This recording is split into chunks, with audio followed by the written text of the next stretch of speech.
కొద్ది సమయం దేవుని యొక్క మాటను పరీక్షించుకుంటూ మన జీవితాలలో ప్రభు కోరుకున్న ఆ సంపూర్ణతలోనికి వెళ్ళటానికి సిద్ధపరచబడదాం. రోమిల్కి రాసిన పత్రిక 1వ అధ్యాయము 29వ వచనాన్ని మనం ధ్యానించుకుంటున్నాం.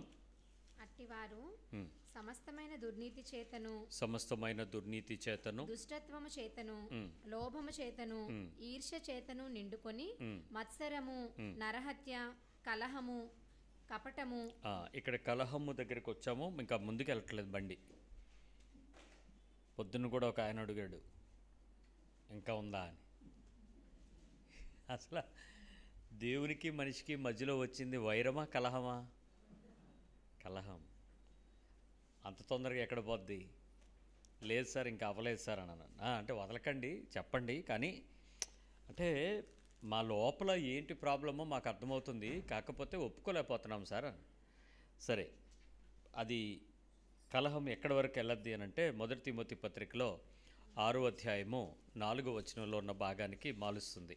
వాడేమియు ఎరుగక తర్కములను గూర్చియు వాగ్వాదములను గూర్చియు వ్యర్థముగా ప్రయాసపడుచు గర్వాంధుడగును. వీటి మూలముగా అసూయ కలహము దూషణలు దురానుమానములు చెడిపోయిన మనసు కలిగి సత్యహీనులై ఎక్కడికి వెళ్తాడు లాస్ట్కి? ఇవి ఒక్కొక్క స్టేజ్లో ఒక్కొక్క రకమైనటువంటి చెడిపోయిన తత్వాన్ని మనసులోనికి ఆపాదించుకుంటాం.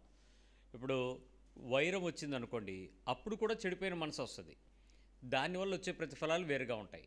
కలహం వచ్చింది అనుకోండి, చెడిపోయిన మనసు వస్తుంది, దాని ఫలితాలు ఒకలా ఉంటాయి. అదే గర్వం వచ్చింది అనుకోండి, చెడిపోయిన మనసు వస్తుంది, దాని ఫలితం వేరేగా ఉంటుంది. అంటే ప్రతిదానికి చెడ్డ లక్షణం ఒకేలాగా కనపడదు. చెడిపోయినటువంటి మనసు యొక్క లక్షణం రకరకాలుగా పనిచేస్తుంది. ఆయా భాగాలలో ఆయా సందర్భం వచ్చేటప్పుడు మనిషి యొక్క అసహ్యకరమైన ప్రతి సంగతి బయటికి ఎంత దారుణంగా ఉండాలో అంత దారుణంగా కనపడతా ఉంటుంది. ఆ విషయాల్లో మనిషికి మనల్ని మనం ఎంత ఎక్కువగా ఎవాల్యుయేట్ చేసుకుంటామో, ఎంత ఎక్కువగా లోపలికి వెళ్ళి పరీక్షించుకుంటామో అంత పరిశుద్ధమైన దేవుని యొక్క సంపూర్ణతను చూడగలుగుతాం. అంటే నేను నాకే గొడవ లేదండి అనుకునే వ్యక్తి లోపల గొడవ లేకుండా ఉంటాయా? పోనీ ఉన్నాయి అని అనుకుందాం. ఫర్ ఎగ్జాంపుల్, దేవుడంత గొడవ లేకుండా ఉంటావా? చూసారా, దేవుని పరిశుద్ధతతో పోలిస్తే మనిషికి గొడవ ఎక్కడో చోట భాగంలో ఒక మనిషితో ఉంటుంది. దేవుడికి ఎవరితోనైనా గొడవ ఉంటుందా? ఏ దేవుడు? నేను చెప్తున్నది యేసు ప్రభు. మిగిలిన దేవుళ్ళకి గొడవలు ఉన్నాయి, అది వేరే విషయం. క్రైస్తవ దేవుడికి ఏ దేవుడితోనూ ఏ ఇతర దేవతలతోనూ ఏ వ్యక్తులతోనూ ఎవరితోనూ గొడవలు ఉండవు. అంత చక్కటి సమాధానకర్త ఆయన. ఆ పరిపూర్ణతలోనికి మనం నడిపించబడాలని కోరుకుంటున్నాడు. చెడిపోయిన మనసులో మొదటి విషయం ఏంటంటే, మనసులో బాధ కలిగిన సందర్భానికి తగినట్లుగా కొన్ని స్పందనలు, నోరు ఉపయోగపడద్దు అక్కడ. రెండవది, నా గురించి ఏమనుకుంటారో అనేటువంటి ప్రశ్న వచ్చినప్పుడు కొన్ని సందర్భాలలో మనిషి యొక్క హావభావాలు వేరే విధంగా పనిచేస్తాయి. మూడవది, సమాధాన ప్రయత్నంలో పౌరుషం కలిగి ఉండటం. పడడానికి ఇష్టపడము, కానీ చాలా పౌరుషాన్ని చూపిస్తూ ఉంటాం. నాలుగవది, ముఖాన్ని తిప్పుకొని సమాధానంగా ఉంటాం. అంటే మాట్లాడడం, ముఖం మాత్రం తిప్పేసుకుంటూ ఉంటాం, ఎదురుపడి దూరంగా ఉంటాం, అది కూడా ప్రమాదమే. ఐదవది, మౌనంగా ఉండి చల్లార్చుకునేటువంటి లక్షణాలు. చల్లార్చుకోవటం, క్షమించటం, సంతోషించటం అనేటువంటివి లక్షణాలు. ఇది మనం గడిచిన వారం మనం విన్నాం. ఈరోజు 6వ విషయాన్ని విందాం. ఏంటి కలహం యొక్క చెడిపోయిన మనసులో నుంచి వచ్చేటువంటి లక్షణం ఏంటంటే సాధించుట. ఏం చేస్తుంది మనిషి? సాధిస్తాడు, సాధించటానికి ప్రయత్నం చేస్తాడు. సాధించుటలో భాగం ఏంటంటే సాధించుట, ప్రశ్నించుట, సమాధాన పడుట. ఇవన్నీ మళ్ళీ మౌనంగానే ఉంటాయి. ఈ ఫైట్ అంతా సైలెంట్ బ్యాటిలే. మౌనంగా ఉండి యుద్ధం చేసేటప్పుడే ముఖం తిప్పుకునే పద్ధతుల్లో నుంచి మరికొంచెం భాగంగా వచ్చేటట్టుకి సాధించి ప్రశ్నిస్తూ సమాధాన పడడానికి ప్రయత్నం చేస్తూ ఉంటాం. సమాధాన పడడం అనను, సమాధానం పొందుకోవటం అని అంటాను. ఎలాంటి పరిస్థితుల్లో ఉంటుందో ఒకసారి ఆలోచించుకుందాం. మీరు ఎప్పుడైనా ఈ అనుభవం సాధించడం అంటే ఏంటో తెలుసా? సహజంగా ఇంట్లో 2 ఆడోళ్ళు ఉంటే వస్తుంది ఆ అనుభవం.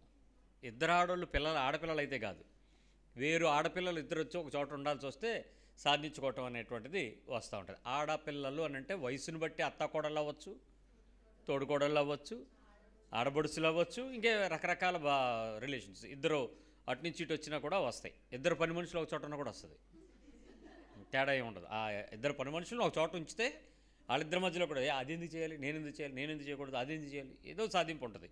సో సాధించుట, ప్రశ్నించుట, సమాధానం పొందుట అనేటువంటిది మౌన పోరాటంలో జరిగే చెడిపోయిన మనసులో నుంచి వచ్చేటువంటి లక్షణాన్ని మనం కడుక్కోవటానికి ప్రయత్నించేద్దాం. మీకు కోపం కలిగించవచ్చు, కానీ ఈ విషయం చెప్పడానికి నాకు కూడా బాధగా కూడా ఉంది.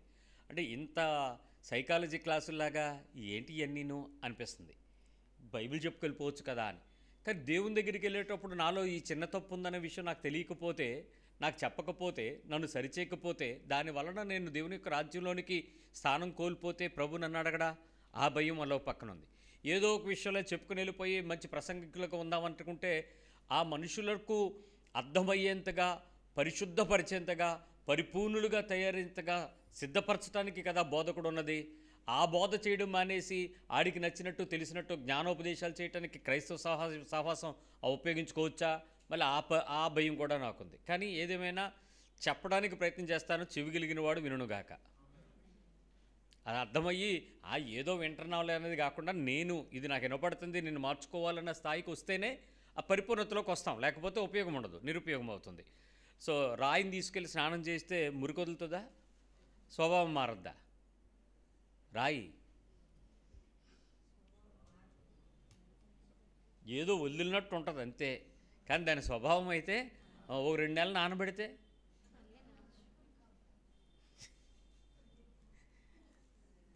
ఏటో ఈ మాట మాత్రం గుర్తుపెట్టుకోండి. బీచ్కి వెళ్ళినప్పుడు ఓ రాయి తెచ్చుకోండి. తెచ్చుకొని మీ ఇంట్లో టీవీ ముందు మీద పెట్టండి. ఎవరైనా ఏమైనా అడిగితే అది నేనే అనండి.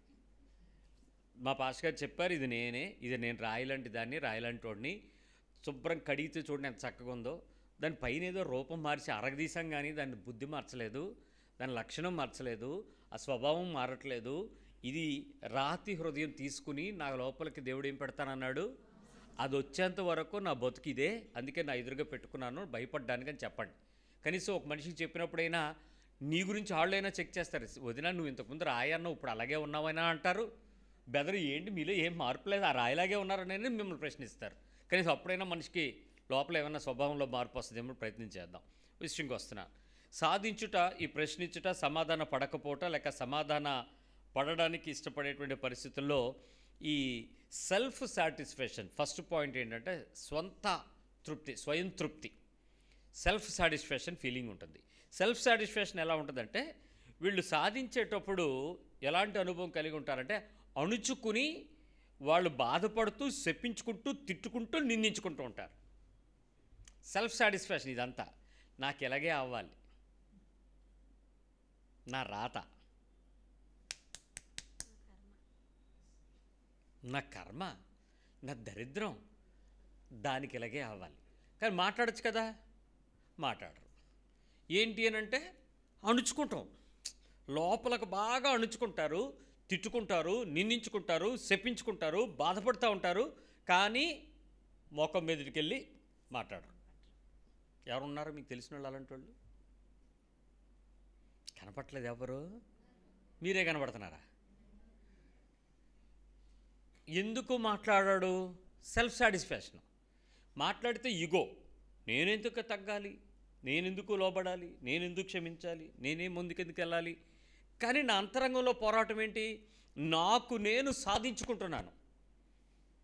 నేను మాట్లాడకపోతే, నేను వెళ్ళకపోతే, నేను చూడకపోతే, నేను చెయ్యకపోతే, నేను దర్శించకపోతే, నేను కలుసుకోకపోతే, నేను కలుపుకోకపోతే ఎవడికి నష్టం? సహజంగా ఆలోచిస్తే మీకు నష్టమైతే మీరు దేనికైనా దిగజారుతారు. కానీ అవతలోడికి నష్టమైతే మీరు ఎంత నష్టాన్నైనా భరించడానికి ఇష్టపడతారు. చూడండి, అదొక తేడా. అవతలోడికి అది దాని వలన వాడు ఏడుస్తాడు అని అంటే నువ్వు ఇంకా ఎక్కువ ఏడిచి వాడిని ఏడిపించడానికి రెడీ. అయ్యో వాడిని బాధపడతాడేమో అని అంటే బాధపడటమే కదా మన ఉద్దేశం. ఓ సెటైర్ వేయటం యొక్క ఉద్దేశం ఏంటి? అవతలోడిని ఎర్రెక్కించాలనే కదా. అల్టిమేట్ గోల్ అవతలోడిని బాధ పెట్టడమే కదా. మన మనస్సు అదే కదా. కాబట్టి ఆ పని చేయడానికి నువ్వు సాహసం చేసేటప్పుడు నేను తప్పు చేస్తానని మనకు అనిపించదు. అయితే అయింది తప్పు, తర్వాత నవ్వేద్దాం, లేదా సారీ చెప్పేద్దాం, కానీ అనేద్దాం. ఆ ఉబలాట పడేటువంటి పద్ధతిలో సాధించే మనసు ఉంటుంది. ఎలాగైనా సరే ఆ పదం అనాలి అనేటువంటి ఆ మనస్సు ఉంటూ ఉంటుంది.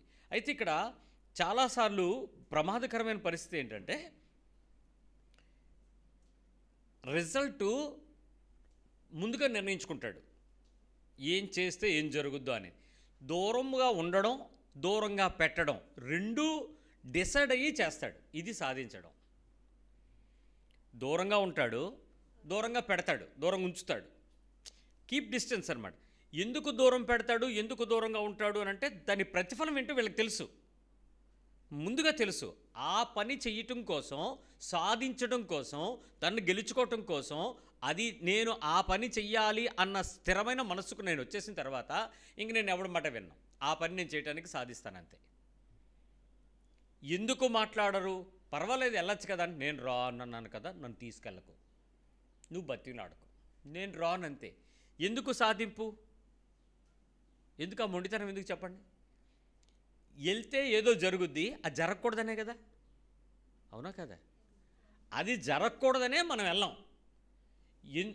వెళ్ళకూడదు, జరగకూడదు, దాని వెనకాతల ఏదైతే ఆ పరిస్థితి ఉందో అది నీకు ఆల్రెడీ ప్రీ డెస్టినేషన్. నువ్వు ఎదుర్కొంటుంది అదే, కావాల్సింది అదే. ఆ నష్టం కోసం నిన్ను నువ్వు సాధించుకుంటావు. దూరంగా ఉంచటం, దూరంగా పెట్టడం. నేను మామూలుగా అడుగుతాను, ఏదైనా ఒక గొడవ అయితే, ఒక ఇంట్లో ఏదైనా గొడవ జరిగితే, ఇద్దరి మధ్యలో కానీ, రెండు కుటుంబాల మధ్యలో కానీ ఎంతసేపు మీరు దూరంగా ఉంటారు, దూరంగా పెడతారు? సమాధానం చెప్పండి మీ పక్క వాళ్ళకి. ఎంత టైం వాళ్ళకి దూరంగా ఉంటారు, మీరు దూరంగా పెడతారు? మగోళ్ళు దూరంగా ఉంటారా, దూరంగా పెడతారా? మీరు దూరంగా ఉంటారు పురుషులు. స్త్రీలు ఉంటారా, పెడతారా? రెండునా?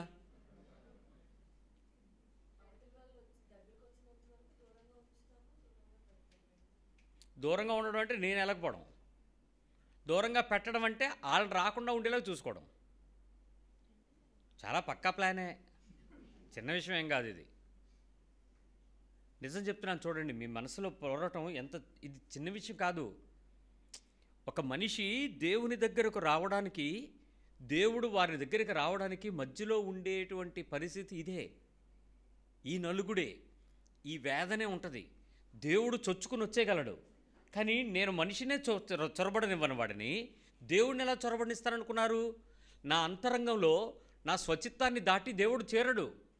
నా మనస్సు నేను ఒప్పుకోకుండా దేవుడు నా జీవితంలో సమాధానానికి తీసుకురాడు.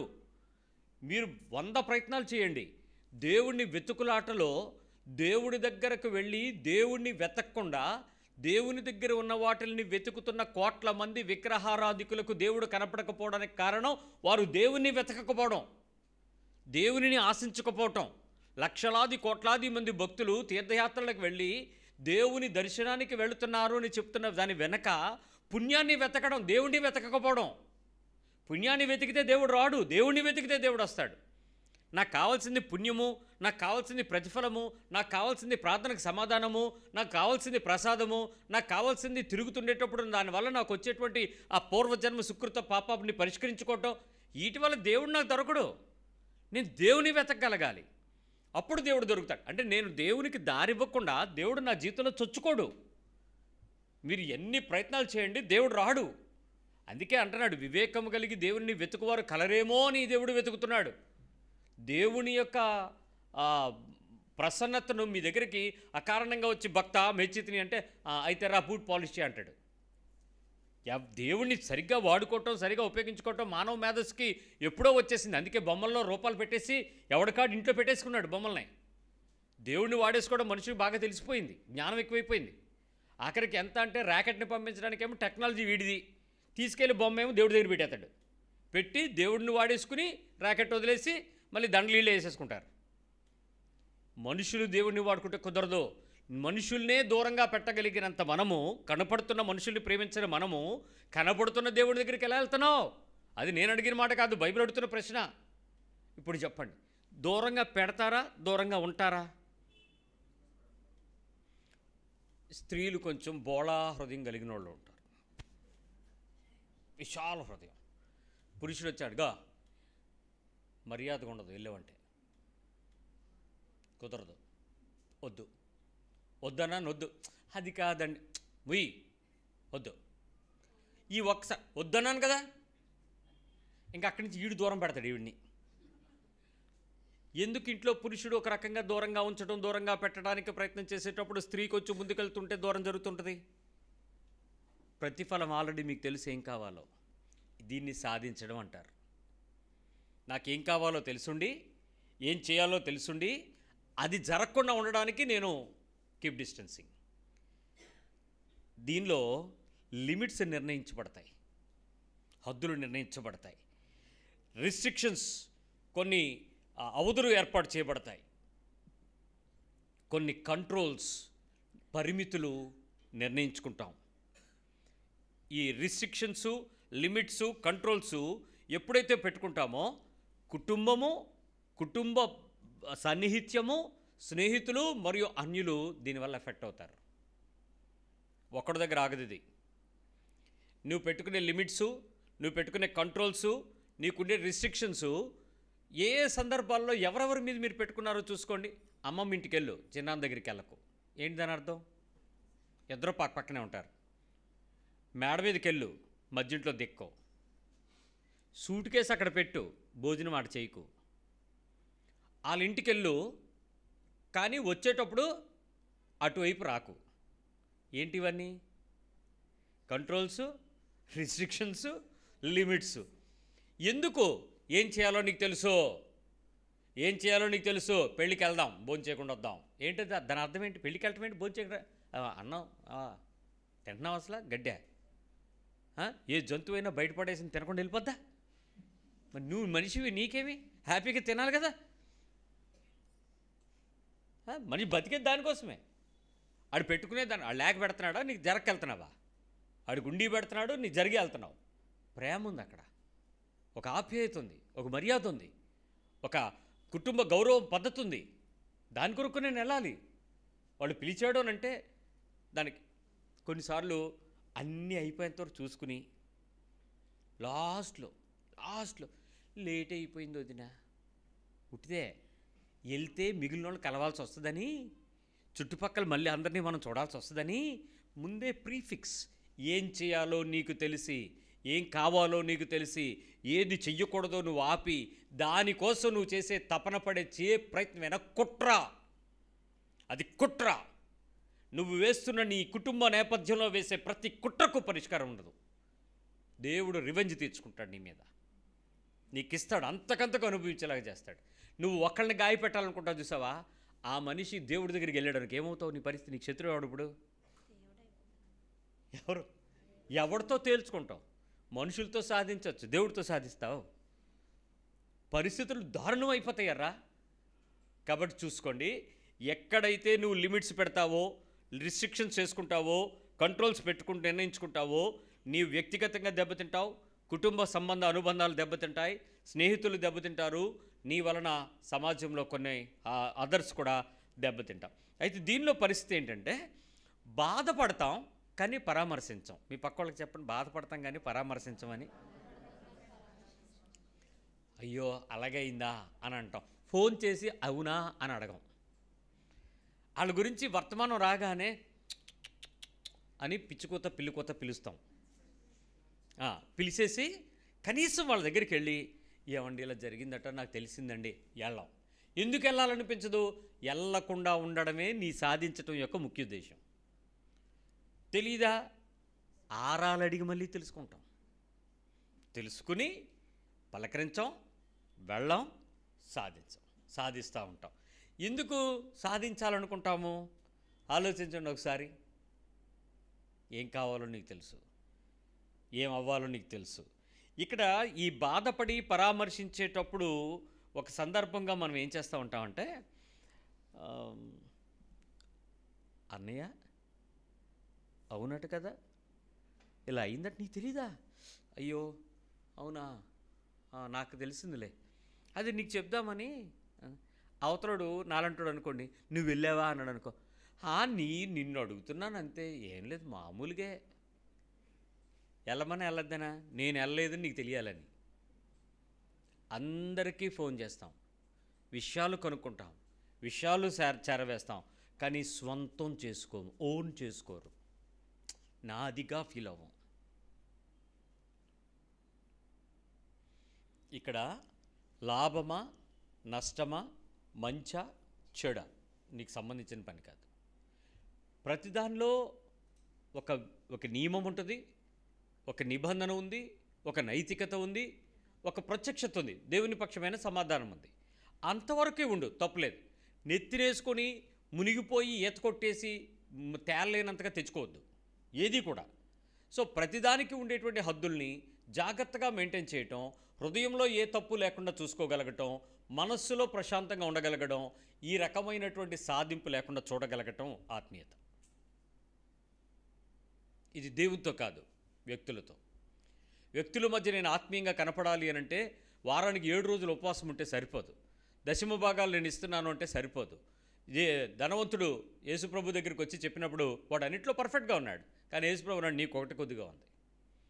అదేంటి అన్నది వాడికి చెప్పినా కూడా వాడు ఒప్పుకునేంత కాదు, ఒప్పుకోలేనంతదా. ఈరోజు మనుషుల దగ్గర దేవుని ఎదుట కనపడగలిగినంత ఆత్మీయతను చూపగలిగిన ఆత్మీయత ఉంటుంది, కానీ మనుషుల ఎదుట మనుషులు చూడగలిగిన ఆత్మీయతతో రండి. దేవుని చూడగలిగినది ఆత్మీయత కాదు.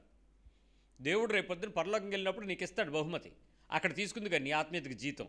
కనీసం మనుషుల దగ్గర నేను ఆత్మీయుడిగా, ఆత్మ సంబంధిగా, ఆత్మకు తెలిసిన వ్యక్తిగా, దేవుని యొక్క ఆత్మీయతలో క్రైస్తవుడిగా నేను ఉంటున్నాను అంటే నాకు ఒక నియమాన్ని దేవుడు ఏర్పాటు చేశాడు. ఆ నియమాన్ని దాటిపోకుండా నేను ఉంచుకోగలటానికి ప్రయత్నించేయండి. ఈ ఈ రకమైనటువంటి అనుభవంతో అణుచుకుంటూ, బాధపడుతూ, చెప్పించుకుంటూ, తిట్టుకుంటూ, నిందించుకుంటూ, దూరం చేస్తూ, దూరం పెడుతూ, లిమిట్స్ పెట్టుకుని, రిస్ట్రిక్షన్స్ వేసుకుని, కంట్రోల్స్ నిర్ణయించుకుంటూ, కుటుంబాన్ని, సొంతాన్ని, పరిస్థితుల్ని, బంధువుల్ని, అన్యుల్ని పోగొట్టుకుంటూ, ఈ బాధపడుతూ, పరామర్శించకుండా, అన్ని సందర్భాల్లో గాయాన్ని రేపుకుంటూ గతాన్ని జీవించేవాళ్ళు వీళ్ళు. గాయాలు రేపుకుంటారు, సెల్ఫ్ గాయాలు రేపుకుంటారు. వాళ్ళ గాయాలను వాళ్ళే రేపేసుకుని గతంలోకి వెళ్ళి దానిలో ఆనందిస్తూ ఉంటారు. దీని పర్యవసానం ఏంటో తెలుసా? ఒంటరితనంలో ఆనందించడం. ఒంటరితనంలో వీళ్ళు చాలా ఆనందిస్తుంటారు. వీళ్ళు ఒంటరి, వీళ్ళు ఎప్పటికీ ఎలోనే. సాధించటం అలవాటు చేసుకున్న వాళ్ళు ఒంటరిగానే ఉంటారు. నేను మీకు చెప్పినట్లు ఈ సాధించే దానిలో మీకు పంతాలు ఉండవండోయ్, పౌరుషాలు కూడా ఉండవండోయ్. పంతము పౌరుషాలు లేని సాధింపిది. ఈ పంతాలకు కొన్ని సంవత్సరాల నుంచి, కొన్ని కాలాల నుంచి, కొన్ని దశాబ్దాల నుంచి కూడా మాట్లాడుకోకుండా ఉన్న కుటుంబాలు ఉన్నాయా లేదా? అవి పంతాలు, పౌరుషాలు. ఇది అది కాదు, ఆ రకమైన అమర్యాద కాదు. కానీ ఇంచుమించుగా చెడిపోయినటువంటి మనసుల నుంచి చేసేటువంటి మనిషి యొక్క చెడ్డ లక్షణం. చెడిపోయిన మనిషి.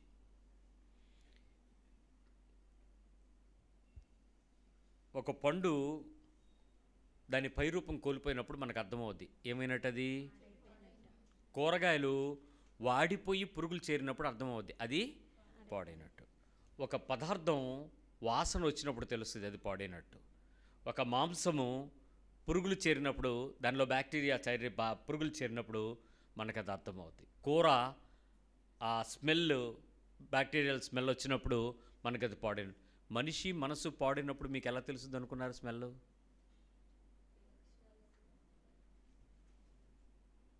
మీ పక్కలను చూసి వీళ్ళు పాడినట్టు చెప్పగలరా? వాళ్ళ మొక్కలు చూడండి అసలు ఎంత ఫ్రెష్గా. సమ్మర్కి ఆల్రెడీ స్నోలు మార్చేసి ఉంటాం కదా, కోల్డ్ క్రీములు మార్చిపోయి ఇప్పుడు సన్ స్క్రీన్ లోషన్లు వచ్చేస్తాయి ఈ టైంకి. అటు ఇటుగా ఉన్నాయి కదా బయట, మారిపోయి గ్లో వచ్చేస్తుంటుంది మనకి, కొత్త గ్లో. ఏదో రకంగా తయారై కనపడుతున్నాం. చెడిపోయిన మనసు లోపల ఉందని మనకు తెలుసా? కానీ నాకు తెలుసు నేను చెడిపోయానని. బయట వాళ్ళకి తెలియదు, నాకే తెలుస్తుంది. ఎందుకు? సాధించటం అనే లక్షణం నాకు తెలిసినప్పుడు నా మనసు చెడిపోయిన చర్యకు నేను ప్రేరేపించబడుతున్నానని నా హృదయానికి నేను మోసం చేసుకోకూడదు. ఇది గాయాలను రేపుకుంటూ, గతంలో జీవిస్తూ, అకారణంగా ఒంటరితనాన్ని ఎక్కువగా ఆస్వాదిస్తూ దేవుని నీతిని మర్చిపోతున్నాను. దేవుని నీతిని మర్చిపోతున్నాను. ఒక ఆవిడ అంటది, ఎంతలాగా తిట్టేసుకుంటారంటే, ఎంతలాగా అరుచుకుంటారంటే, ఎంతలాగా మాట్లాడుకుంటారంటే, సాయంత్రం ఎటువంటి మాత్రం ఇద్దరు కలిసి ప్రార్థన కూర్చుని పోతారు అని అంటే. మాకు బోల్డ్ ఉంటాయండి, దేవుడి దగ్గరికి వచ్చినోడికి మాత్రం మేము ఎప్పుడూ ఒకేలా ఉంటామండి. నిజమే, అది మంచి లక్షణమే. ప్రార్థనలో ఏకీభవించగలగటం అనేది నోటి మాట, హృదయ ధ్యానమా? ప్రార్థనలో ఏకీవించటం ఆమేన్ అంటే సరిపోద్దట కదా, ఎవరు అన్నారు? అందరూ ఏదైనా అనేసుకోండి లోపల. లాస్ట్లోకి వచ్చేటడికి మా చిన్నపిల్లలు చూడండి, మా ఫస్ట్ ఫ్రెష్ గ్యాంగ్ ఉంది. ఫ్రెష్ గ్యాంగ్ అంటే ఫుల్ టికెట్, 1 year 2 years ఆడెప్పుడు కడిగా కళ్ళు ప్రార్థన చేస్తున్నా అంటా ఉంటారు. మనం యేసునామంలో అనండి, ఆడికి అర్థమైపోద్ది. ఏంటి ఎండింగ్ పాయింట్కి వచ్చింది, మా అమ్మ ఇప్పుడు ఆమె అని చెప్పేద్ది. ఆ నాన్న అనే లోపేయుడు యేసునామంలో ఆమె నన్ను ముందు అనేసి టక్కర్లు వేసిపోతారు. అంటే ఆడికి ఆమెన్ ఎప్పుడు చెప్పాలో ఆడు ఏకీభవించినట్ట కదా. మనం కూడా అంతే కదా, మనస్సులు ఏకీభవించకుండా మాటలు ఏకీభవిస్తే అది ఆత్మీయత సాధించడం అంటే అదే. ఒకనితో ఒకడు మనస్సు కలిసి మనస్సు కలుపుకొని జీవించుడి, అది హెచ్చరిక. ఆ మైండ్ఫుల్గా నాకు ఆడు చెత్తడే, ఆడు చెడ్డుడే, ఆడు పనికిమల్లోడే, నేను పనికొచ్చేవాడిని కదా, నేను విలువైందాన్ని కదా, నేను మంచోడిని కదా, అవతరుడితో నాకేం పని, నేను ఉంటాను కదా, మనముందాం. అవతరోళ్ళు చేయరు, మనం చేద్దాం, లేకపోతే వాడికి నాకు తేడా ఏంటి? ఆ నైతికత దైవత్వం యొక్క లక్షణం, మంచి మనసు యొక్క లక్షణం. రెండో విషయం అయితే ఇక్కడ ఈ ఒంటరితనాన్ని ఆస్వాదిస్తూ దేవుని నీతిని పోగొట్టుకుంటున్న మనము సరిచేసుకోవాలి. రెండో విషయం ఏంటంటే నిజమైన సంతోషాన్ని అనుభవిస్తాము, మౌనం వదలం. ఏం చెప్పాను? నిజమైన సంతోషాన్ని అనుభవిస్తాం, కానీ మౌనాన్ని మాత్రం వదలం. మనం ఏమనుకుంటామంటే మాట్లాడడం, సమాధానం ఇవ్వం, కానీ లోపల మాత్రం నవ్వుకుంటాం. మాట్లాడడం, ఆన్సర్ అయితే ఇవ్వం, ఫేసు మార్చం, లోపల నవ్వుకుంటాడు. ముఖంలో నవ్విస్తే అవతల కలిసిపోతారు, మళ్ళీ దారిచ్చేస్తాం. మనం కొంచెం నవ్వామనుక కదా ఇవ్వం, ఆ సీరియస్ మాత్రం మార్చం. కానీ సమాధానం ఇవ్వకుంటే, మాట్లాడకుండా ఉంటే, నవ్వకుండా ఉంటే దీనికి పరిష్కారం వస్తుంది అని అనుకుంటాం. మీలో చాలామందికి ఈ అభిప్రాయం ఉండొచ్చు. కొన్నిసార్లు మనం సైలెంట్గా ఉంటే అదే సర్దుకుంటుంది. ఎవరున్నారు ఇక్కడ ట్యాబ్లెట్లు కలిగిన వాళ్ళు? ఈ ట్యాబ్లెట్లు చాలామంది బ్యాగ్లో ఉంటాయి. కొన్నిసార్లు కామ్గా ఉండు, ఆటోమేటిక్గా అవి సెట్ అవుతాయి. వేసారా ఈ మందులు? ఎప్పుడు బంద్ చేసినాయా? అదే ఎరువా మొక్కలకి వేసి మొన్నప్పుడు మా అమ్మగారు అన్న, ఎందుకు పనికిరావురా అంటే ఎక్స్పైర్ అయిపోయినా, అయితే మొక్కలకి వేసాను. అవి మనుషులకి వేయాల్సిన మొక్కలకి వేయడం ఏంటి? మొక్కలకి వేయాల్సిన ఎరువులు వేరే ఉంటాయి అమ్మా, ఈ మందులు కాదమ్మా అంటే అవి షుగర్ ట్యాబ్లెట్లు ఎక్స్పైర్ అయిపోయినాయి. అవి మందులకి అయితే ఏమవుద్ది? వాటికి షుగర్ రాదా?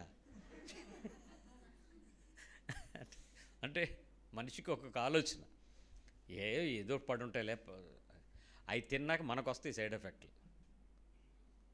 ఊరుకుంటాయా? దాని లక్షణాలు ఊరుకుంటాయా? ఎప్పుడు అలాంటి పనులు చేయకూడదు. అవి వేరే చోట డిస్పోజ్ చేయాల్సింది వేరే పద్ధతిలో చేయాలి. సో ఏ పరిస్థితి పడితే ఆ పనిని మనం చేయకూడదు, గమనించండి. రైట్.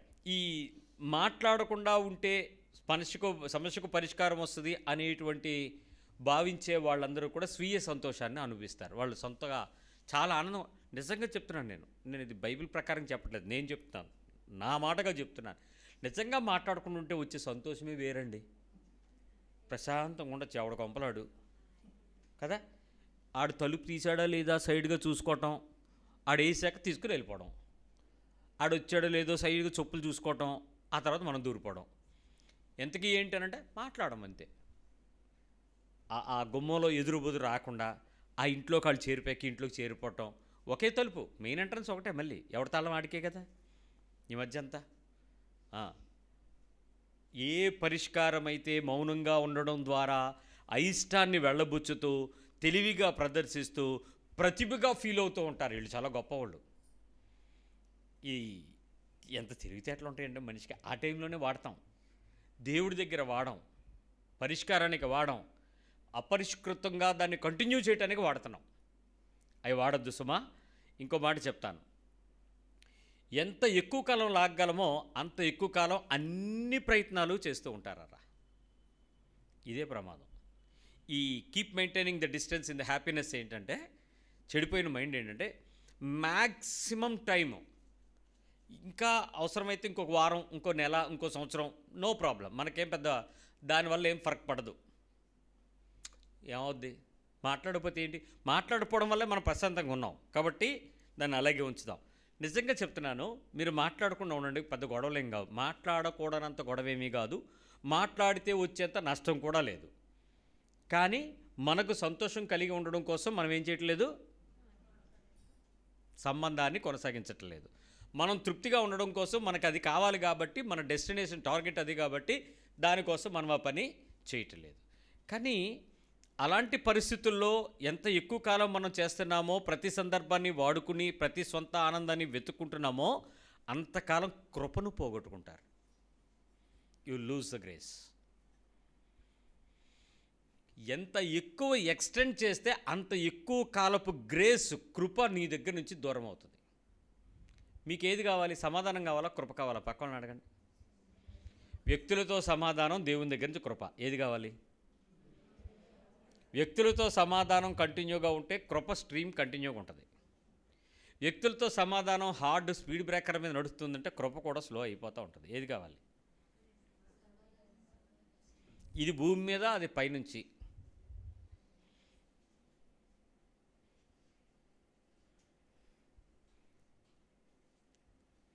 మౌనం మంచిదే, కానీ సొంత శిక్షది, సెల్ఫ్ పనిష్మెంట్. మీరు మాట్లాడుకున్నాడు మంచిదే, అది నీకు నువ్వు విధించుకుంటున్న పనిష్మెంట్. సెల్ఫ్ పనిష్మెంట్ వద్దు, స్వీయ శిక్ష వేసుకోవద్దు. అయితే ఇక్కడ మాట, సమాధానం, స్వరం సంబంధం కోసం దేవుని ద్వారా నీకు ఇవ్వబడ్డాయి. మాట, సమాధానము, స్వరం, ఈ మూడు కూడా సమాధానం లేక సంబంధం కొనసాగించడం కోసం దేవుని ద్వారా నీకు ఇవ్వబడ్డాయి. ఒకవేళ దేవుడు నీకు దాంటి వల్ల అవసరం లేదు అనుకుంటే ఆ మూడు ఆపేస్తే ఏమవుతుంది? మాట కోల్పోయిన వాడి దగ్గరికి వెళ్ళి మంచినీళ్ళు తాగుతావా అని అడిగితే ఏం చెప్తాడు? బాగున్నావా అని అడిగితే ఏం చెప్తాడు? మాటలు పడిపోయినాక. నీ గొంతు పూడుకుపోయిన తర్వాత అవతల వాడికి ఎలా ఉన్నావు అని అడిగితే ఏం చెప్తాడు? ఆ అవకాశం నీకు ఇచ్చింది దేవుడు, ఉపయోగించుకోమని. నువ్వు వాటిని వెతుక్కోమని కాదు, బ్లాక్ చేయమని కాదు, వాటిని ఆపేసి నీవేదో పెద్ద ప్రతిభను చూపించుకోమని కాదు.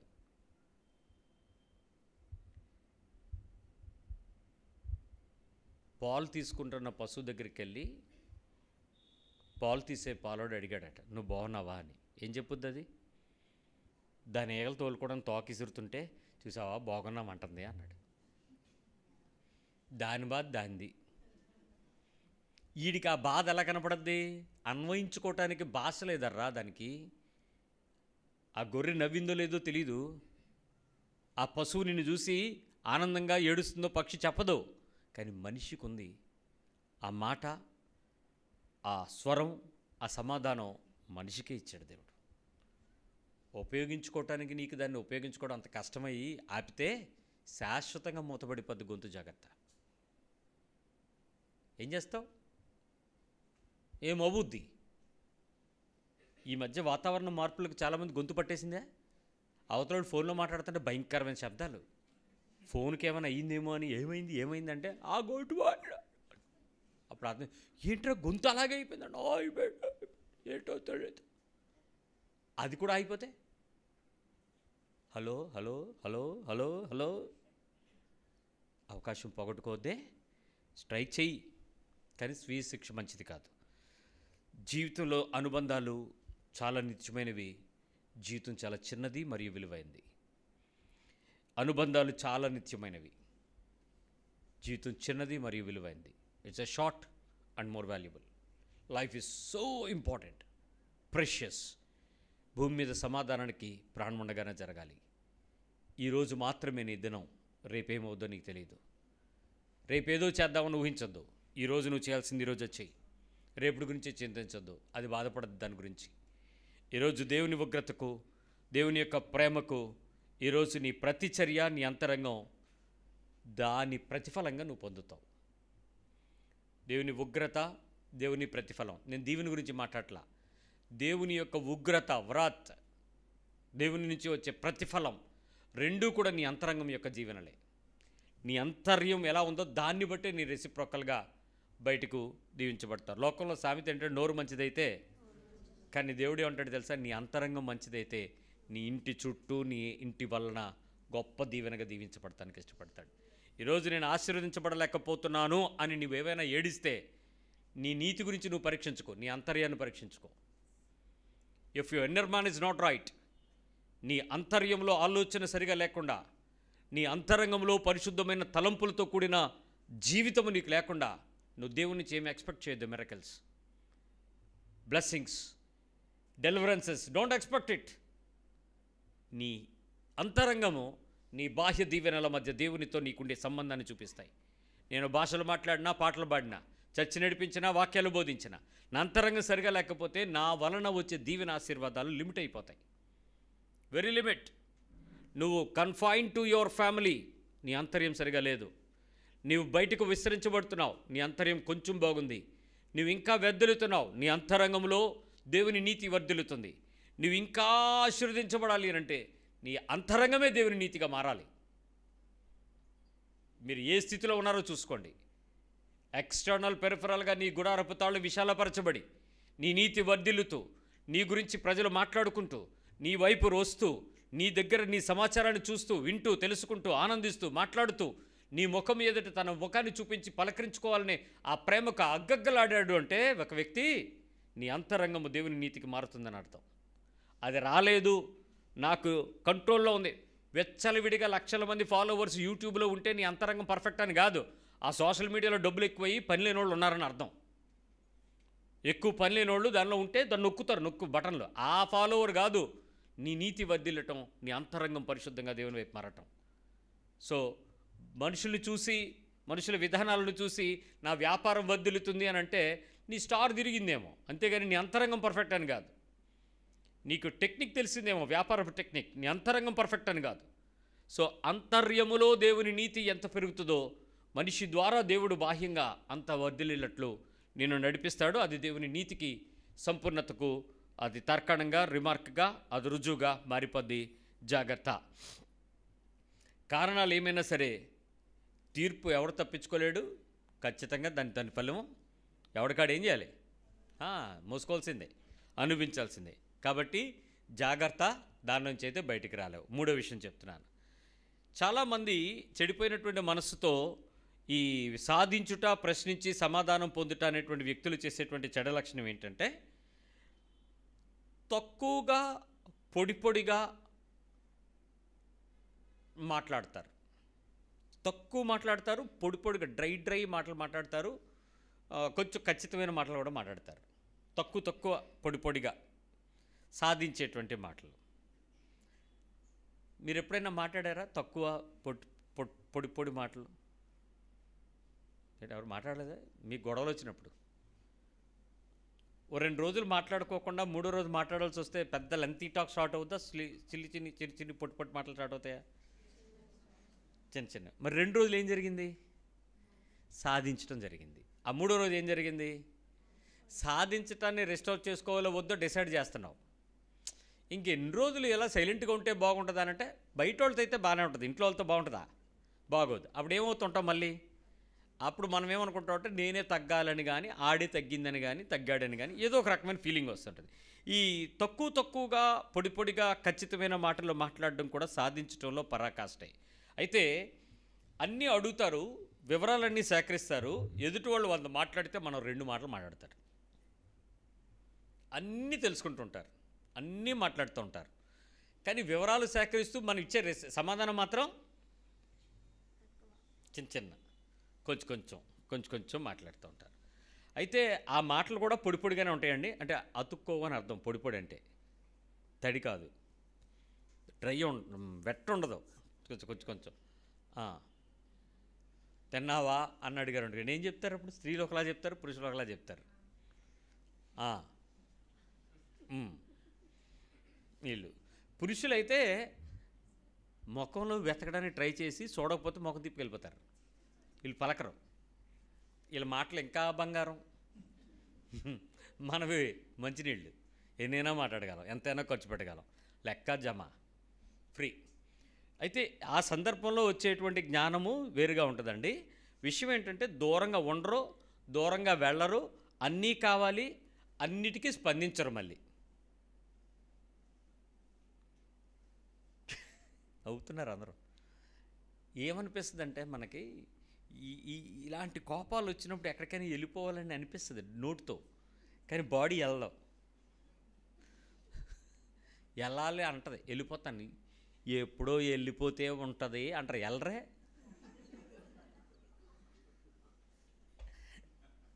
వెళ్ళిపోతానని కూడా చెప్తారు, చెప్పులు వేసుకుంటారు, వెనక్కి వచ్చేస్తారు, చెప్పుల వరకు వెళ్తారు. ఏమంటే గ్యాస్ ఆపానో లేదో చూడడానికి వచ్చాను అంటూ ఉంటుందే. అమ్మ తెగే వరకు లాక్కంటారు నాయన. ఆ తర్వాత తెగితే ఎరాల్ రేట్ కూడా అతకతావు, పోద్ది. అంటే ఆ గంభీరత, ఆ సాధించటంలో ఒక పరాకాష్ఠకు వెళ్ళినప్పుడు దూరంగా ఉండరు, దూరంగా వెళ్ళరు, అన్నీ కావాలి కానీ స్పందించరు. ఇక్కడ మీకు అర్థం చేసుకోవాల్సిన ఒక తెలివైన విషయం ఒకటి చెప్తాను వినండి. ఈ సాధించేటువంటి వ్యక్తులు ఇలాంటి సందర్భంలో స్పందిస్తూ సమాధానాన్ని వెతుకుతూ సంతోషించేటువంటి సాధింపు కలిగినటువంటి లక్షణం కలిగి ఉండేటప్పుడు చాలా తెలివిగా, చాలా చురుకుగా, చాలా జ్ఞానంగా, మంచి జ్ఞాపక శక్తితో పనిచేస్తారు. ఆ టైమే పాదరసం అంటారు చూడండి, చక్కని పైకి వెళ్తుంది, వేడి తగ్గగానే చక్కని కింద దిగిపోద్ది, అంత స్పీడ్గా పనిచేస్తారు. తెలివితేటలు, జ్ఞానము, చురుకు, జ్ఞాపక శక్తి, ఈ 4 లక్షణాలు చాలా బాగుంటాయి. అయితే గతం బాగా గుర్తుంటుంది వీళ్ళకి, బైబిల్ తప్ప. గుర్తుండదా గతం? ఎందుకు నీకు చదువు రాపని డేట్లు, చంద్రబాబు నాయుడుకి ఓటేసినప్పుడు తిట్టుకునేటప్పుడు అదే, అలా రాజశేఖర్ రెడ్డి విమానం దిగి హెలికాప్టర్ పగిలిపోయినప్పుడు మనం తిడుతుంది ఒక ఆవిడ. నేను రాజశేఖర రెడ్డి ఎందుకు వచ్చాడు మధ్యలో కన్సల్ట్, నాకు అది గుర్తులే బాబు, నీకు డేట్లు గుర్తు, నాకు అది గుర్తాను.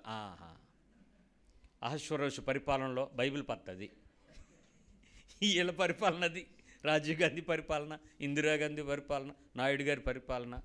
ఇలాగా నీ జ్ఞాపక శక్తి, నీ గతము, నీ భవిష్యత్తు, వర్తమానం చాలా అవగాహనతో చాలామంది మాట్లాడుతూ ఉంటారు. కానీ ఇక్కడ ప్రమాదం ఏంటంటే విడిపోరు, కలిసి ఉండరు. వీళ్ళని ఏమనాలి? విడిపోరు కానీ అలాగని కలిసి ఉంటారా? కలుసుకుని ఉండరు, కలిసే ఉంటారు. ప్రార్థన చేసేటప్పుడు ఇద్దరు ఏకీభవిస్తే ఏమవుద్దంట? ఏకీభావం లేకుండా ఆమెన్ అంటే ఏమవుద్ది? ఇందాక చెప్పినట్టు అవ్వదు. ఇదే ప్రాబ్లం వల్ల వ్యక్తి యొక్క జీవితం సమాధాన పడటానికి, దేవుని ఎదుటకు యథార్థంగా రావడానికి ఎందుకు ఇష్టపడటం లేదు?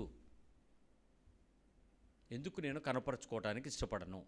ఎందుకు సమాధాన పడడానికి ఇష్టపడను?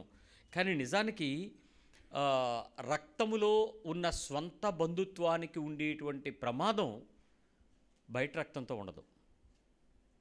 బ్లడ్ రిలేటివ్తో ఉండేటువంటి ప్రమాదం ఎక్కువ బయట వాళ్ళతో ఉండదు. ఇక్కడ బ్లడ్ రిలేటివ్ అనేది 2 రకాలుగా ఆలోచించండి. ఒక అన్నదమ్ములో లేక అక్క చెల్లెళ్ళలో మధ్యలో వచ్చేటువంటి ఆ తీవ్ర వివాదం ఇతర బంధువులతో, అంటే అత్త మామ లేక ఆ అపోజిట్ హస్బెండరీ రిలేషన్స్తో వచ్చేటువంటి వాటితో ఉండదు. వాళ్ళతో మళ్ళీ ఇంకో చోట ఇంకో రకంగా ఉంటుంది. కానీ ఈ సొంత రక్తంలో ఉండేటువంటి ఆ అనుబంధానికి వచ్చేటువంటి ఆ కక్షావేశాలు ఈ రకమైన సమస్యలో చాలా తీవ్రంగా ఉంటాయి. మీరు విభేదించవచ్చు కావచ్చు. మీరు అనొచ్చు, మా చెల్లెళ్ళు మేము మా ఫ్యామిలీ బాగానే ఉంటాం, మా అత్తోళ్ళతోనే పడదని. కాదు, పడినంతకాలం బాగానే పడద్ది. ఇక్కడ పడితే అక్కడ మళ్ళీ వెళ్ళి కత్తుకోవడానికి ఉంటుంది. ఇది అసలు ఉండదు, అలా తెంచేస్తాం, అసలు దగ్గరికే వెళ్ళాం, అనుబంధాలకు అవకాశం ఇవ్వం. కానీ ఇక్కడ చాలామంది విడిపోయి కలిసి ఉండని ఈ పరిస్థితి కొంచెం భయంకరంగా ఉంటుంది. అయితే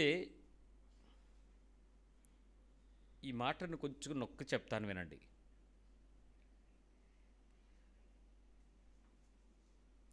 విడిగా ఉండడం అనేది దేవుని నిబంధన, విడిగా ఉండకూడదన్నది ఆజ్ఞ. ఇక్కడ ఆజ్ఞ అతిక్రమము పాపమని మనందరికీ తెలుసు కదా. ఇక్కడ విడిగా ఉండకూడదు అనేటువంటి ఆ ఆజ్ఞను మనిషి ఏమర్థం చేసుకోవాలంటే,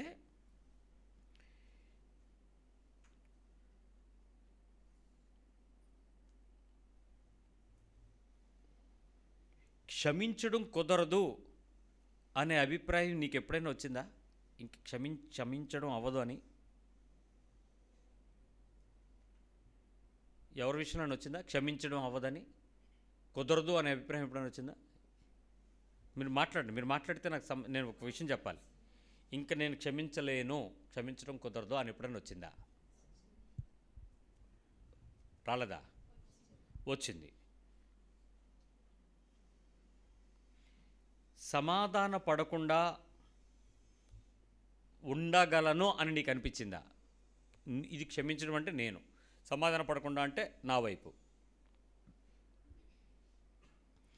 అవకాశాలు క్షమించడం కుదరదు అనేటప్పుడు ఎప్పుడైతే నీ మనసులోకి వచ్చిందో అది ప్రధానమైన పాపంలోకి నిన్ను నడిపిస్తుంది.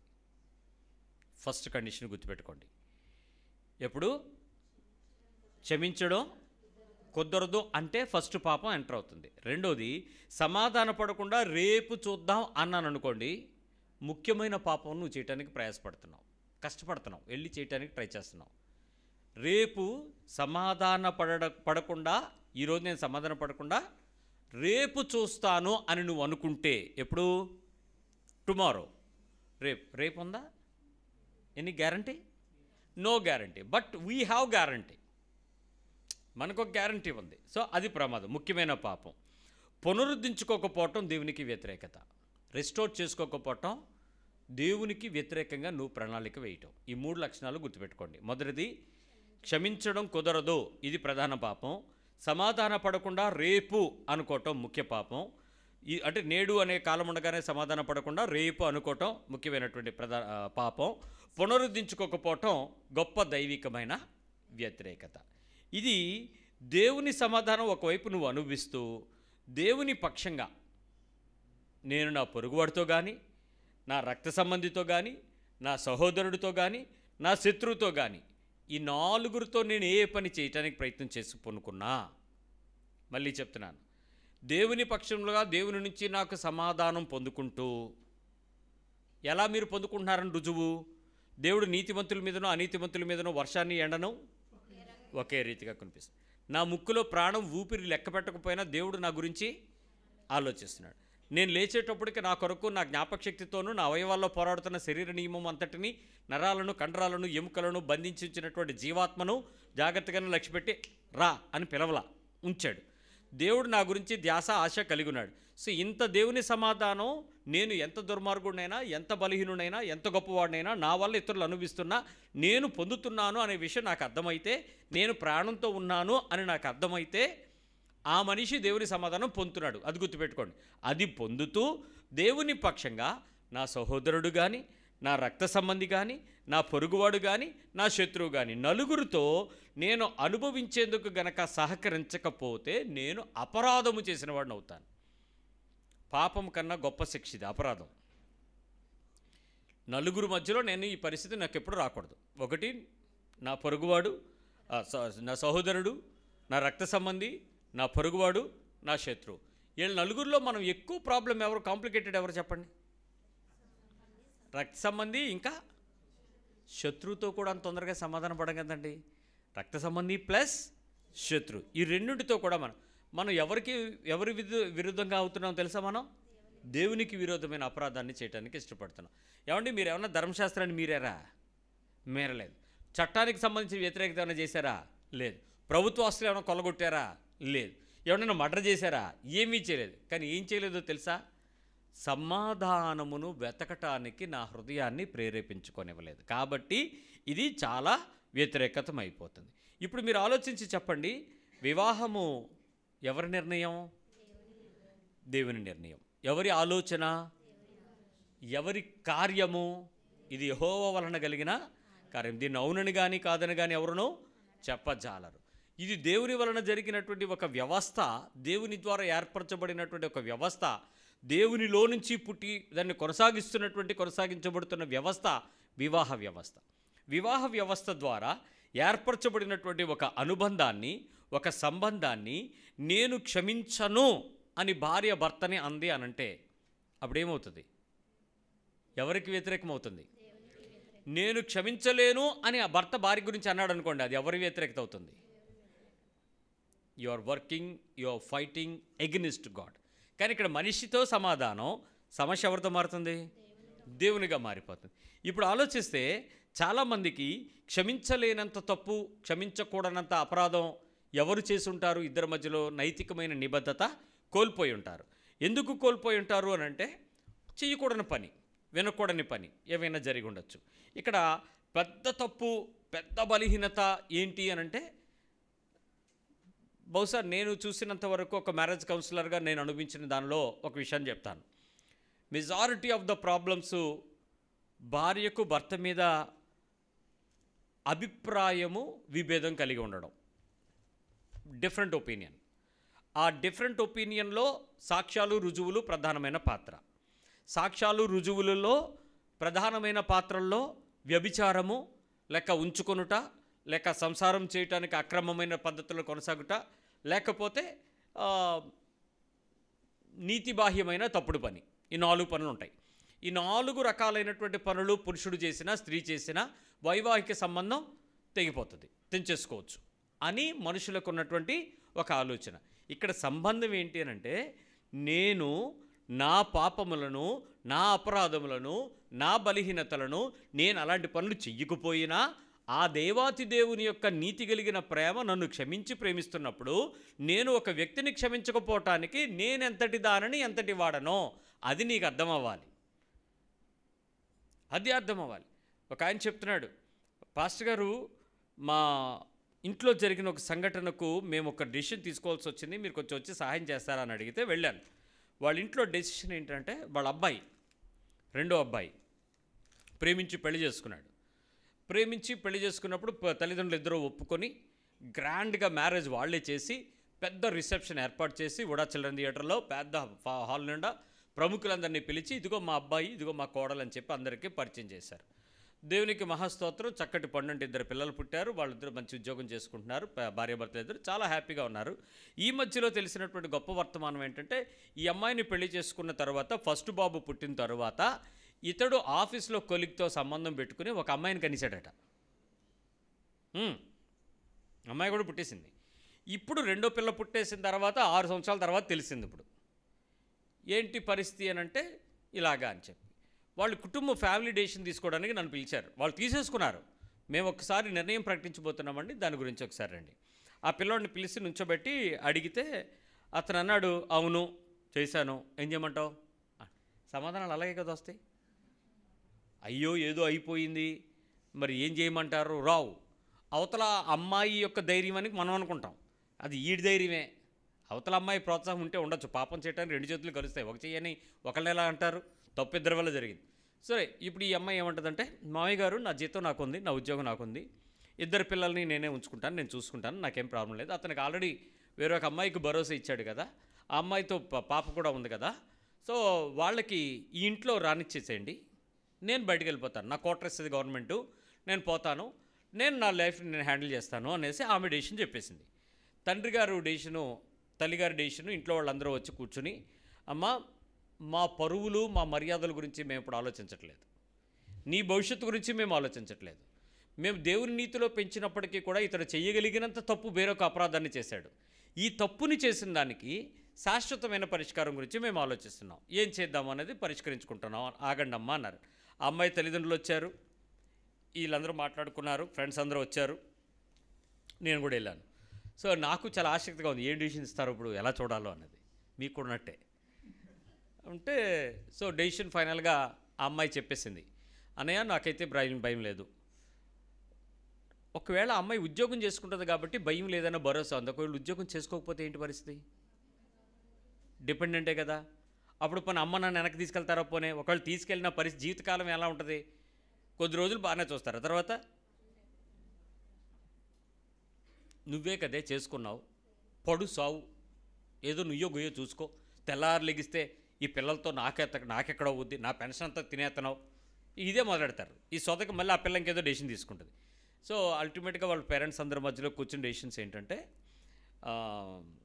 అబ్బాయితో చెప్పిన విషయం ఏంటంటే, అమ్మాయిని నేను మాట్లాడిన తర్వాత డెసిషన్ ఇచ్చాం. ఏంటి ఫైనల్ డెసిషన్ ఏంటంటే, ఆ అవతల అమ్మాయిని అనఫీషియల్గా నువ్వు తీసుకుని చేసుకుని ఇప్పుడు పబ్లిక్ ఒపీనియన్లోకి వచ్చేసింది కాబట్టి, పబ్లిక్గా అయిపోయింది కాబట్టి అవతల అమ్మాయిని మేము అన్యాయం చేయమని మేము చెప్పాం.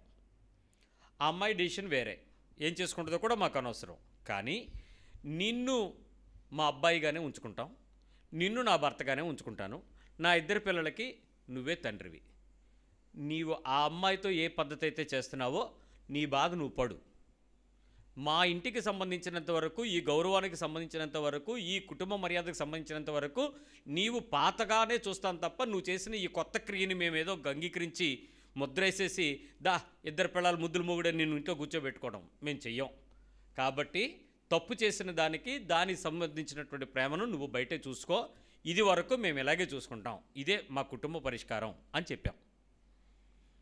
ఆడంటాడు, మరి ఈ మాత్రం దాన్ని పంచాయతీ ఎందుకు అని. మరి ఏం కావాలడికి? తెచ్చి ఇంట్లో పెట్టేస్తాడు, ఏదో చేసేయాలి. వీళ్ళు ఒకటే చెప్పారు, నీవు అవుట్ ఆఫ్ బాక్స్ చేసావు, ఆత్మీయ జీవితానికి వ్యతిరేకంగా చేసావు. దీన్ని మేము అఫీషియలైజ్ చేయడానికి అవ్వదు. ఒక మనుషుడు ఏకపత్ని వృత్తులై ఉండాలి, ఒక కుటుంబానికి నిబద్ధతతో బద్ధుడై ఉండాలి. దీన్ని దాటి నువ్వు చేయడానికి వ్యతిరేకం చేసావు, కాబట్టి మేము దీన్ని అంగీకరించలేము. తండ్రి చాలా క్లియర్గా చెప్పాడు.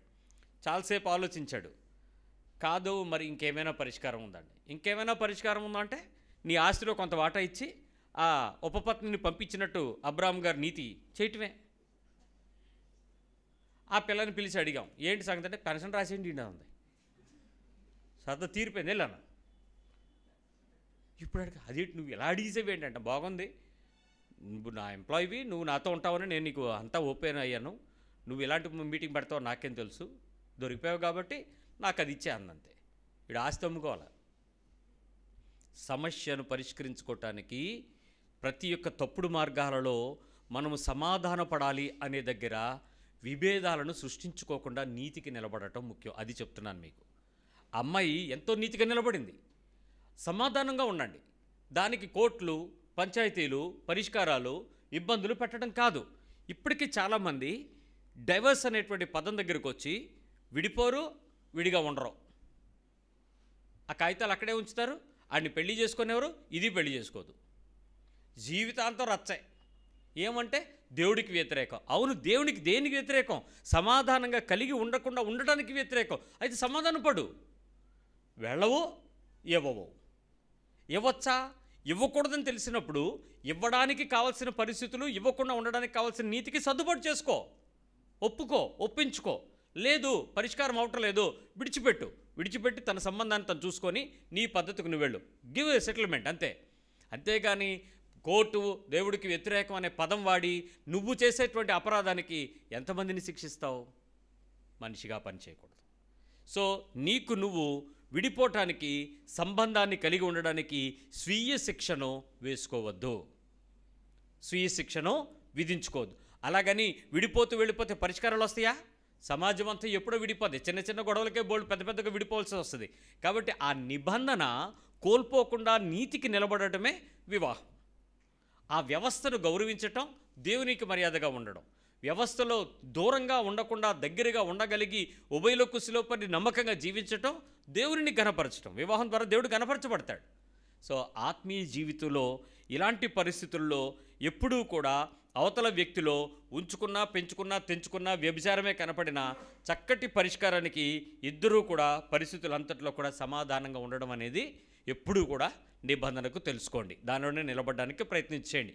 స్వీయ శిక్షలు విధించి దేవుని ఎదుట అపరాధానికి అవకాశం ఇవ్వద్దు. ఈ విషయాన్ని, ఈ 3 లక్షణాలలో కూడా ఎవరైనా సరే ఉన్నట్లయితే సాధించేటువంటి లక్షణం, ప్రశ్నించే లక్షణం, సమాధాన పడకుండా ఉండగలిగే ఎండ్ ఏది కావాలనుకుంటున్నారో అలాంటి లక్షణాలు మనకుంటే వాటిని పరిష్కరించుకునే దిశగా ఈ వారం ప్రయత్నించేద్దాం. ఈ వారం దాన్ని రిస్టోర్ చేసుకుందాం. ఎక్కడా అలాంటి వాటికి అవకాశం లేకుండా let us be with peace settlement. ప్రభుని అడుగుదాం, ప్రార్థన చేద్దాం. దేవుని ఎదుట యథార్థతతో సంబంధాన్ని సిద్ధపరచుకోవటానికి నిలబెట్టుకుందాం.